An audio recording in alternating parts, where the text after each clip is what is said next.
Müslüman qardaşlarım, Allah-u Teala'nın bizlərə bəxş etmiş olduğu ən üstün və ən dəyərli nimət iman nimətidir.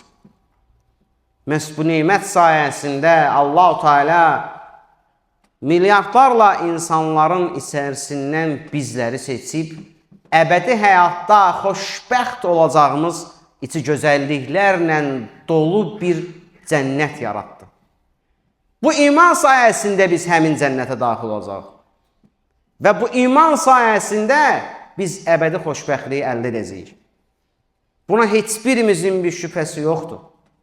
Çünki Allahın vədində heç bir zaman xilaf olmaz. O bir şeyi arzu etdiyi zaman ona sadəcə ol deyər. Bu həqiqət Quran-ı Kərimdə əksərimizin əzbərə bildiyi bir ayə var. Yasin surəsinin son ayələridir. İzə ərədə şeyən ən yəqulə ləhu kun fəyəkun. O bir şeyin olmasını istədiyi zaman ol deyər və o olar.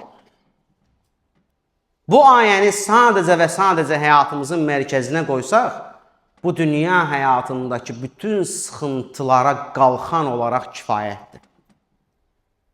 Çünki bu dünyada biz onsuz da imtihanlara tabi tutulacaq. Yekunda da bu dünyadan hamımız köçəcək. Bizim üçün önəmli olan sadəcə və sadəcə bizi yaradanın və heç bir qüsuru olmayan, tayı bərabəri olmayan, kimsəyə möhtac olmayan, tək olan Allah Subhanahu Taala'nı razı salmaqdır. Biz onu razı salsaq, o bizim önümüzdəki bütün əngəlləri qaldıracaq, qardaş. Çünki o buna qadirdir.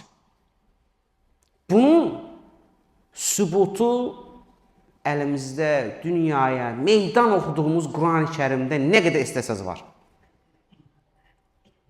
Kimləri hansı çətinliklərdən çıxartdığını dəfələrlə biz burada sizinlə bölüşmüşük. Onların sıxıntılarının və dərdlərinin yanında bizimkilər çox kiçikdir, əzizlərim. Bu dünya budur, fanidir, vəfasızdır.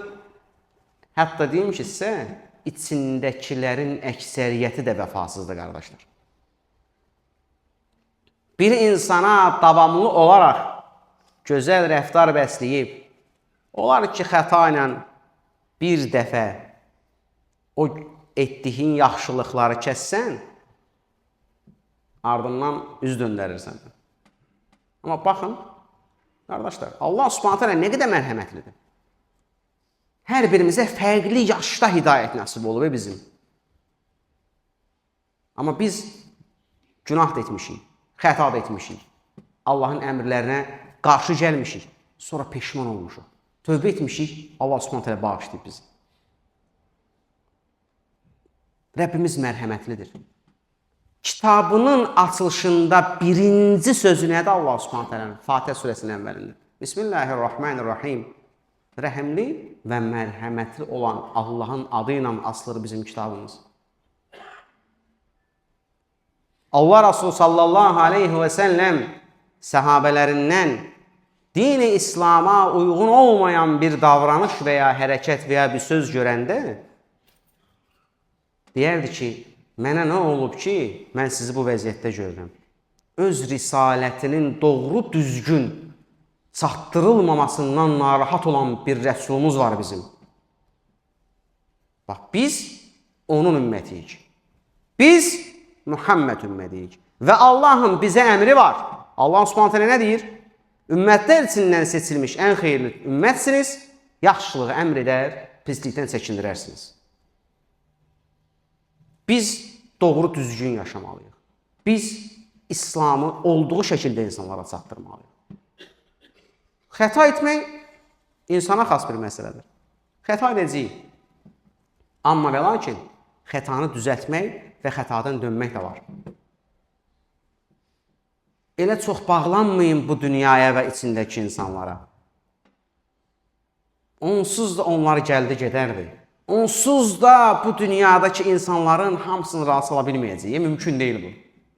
Olacaq ki, içindən 5-6 nəfər bizi tənqid etsin, bizdən narazı da qalsın, bizi sevməyə də bilərlər. Bu həqiqətdir, qardaş. Biz sadəcə bir ilahı, Allah Subhanahu taaləni, yəni razı salsaq, bizə kifayətdir. Çünki bizdən əvvəlki ümmətlərə nazil olan kitablar və göndərilən rəsullar da yalnız və yalnız Allahı razı salmağa dəvət edib insanlara. Onun üçün çalışmaq bu dünyanın özündə var. Biz çalışırıq, əziyyət çəkirik, gecəmizi günümüzə qatırıq, ailəmizin, övladlarımızın ruhsunu təmin etməyə çalışırıq. Şeytan da öz işindədir, o da çalışır. O da istəyir ki, bizi azdırsın. Söz verib axı. O da söz verib, amma biz də söz vermişik. Artıq burada kimin sözündə sadiq olacağının bəlli olacağı bir dünyada yaşayırıq biz. Kim sözünə sadiq olacaq? Biz mi? O mu? Yəni, o mu bizi azdıracaq, yoxsa biz verdiyimiz sözümüzə sadiq qalıb yolumuzda sabit qalacaq? Məsələ budur.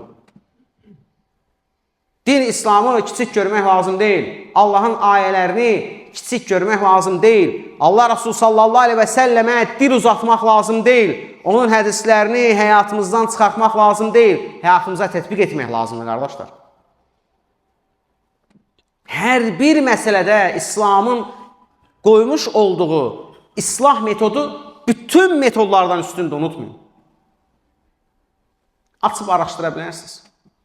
Baxın, İslamdan savayı hansı əxlaq formunda valideynə, qohum-əqrabaya, övlada və yaxud da qonşuya və yaxud da müsəlman bir qardaşına qarşı münasibətdə daha üstün bir metodu var. Varsa gətirin. Allah Subhanahu taala özü meydan oxuyur kitabında. Deyir ki, bu ayələrdən daha yaxşısı, daha üstünü və yaxud da ona bir bənzəri varsa, gətirin deyir. Hələ də heç kim gətirməyib, qiyamətə qədər də gətirə bilməyəcək. Mükəmməllik İslamdadır. Unutmayın, qardaşlar. Mükəmməllik İslam dinindədir. Kamillik Allaha məxsusdur. Qüsurlu olan bizlərik, xəta bizdədir, səhv də bizdədir. Biz özümüzü düzəltsək, Allah Subhanahu taala hər zaman, hər çətinlikdə bizə yardım edəcəkdir. Və bunun üçün də çalışmaq lazımdır, qardaşlar. Heç bir zaman ümidsizliyə düşməyin. Heç vaxt Allahdan ümidinizi kəsməyin. Bütün dünya sizə qarşı gəlib, hamısı tərk etsə belə, Allah heç bir zaman qulunu tərk etmir. Nə qədər zülmətdə, nə qədər qaranlıqda qalsaq belə, Allah hər şeyi görür, bilir və şah damarımızdan bizə daha yaxındır. O bizə yardım edəcək, o bizi qoruyacaq, o bizi ucaldacaq, o bizə istədiklərimizi verəcəkdir. Yetər ki, bunu haqqı ilə dərk edək.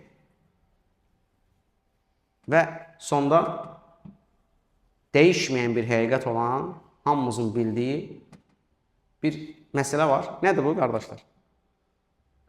Kim bu dünyada nəyə can atırsa, Allah Subhanahu taala ona can atdığı şeyi nəsib edir. Çalışaq ki, biz də xeyrə can ataq və Allah da bizə xeyir nəsib eləsin.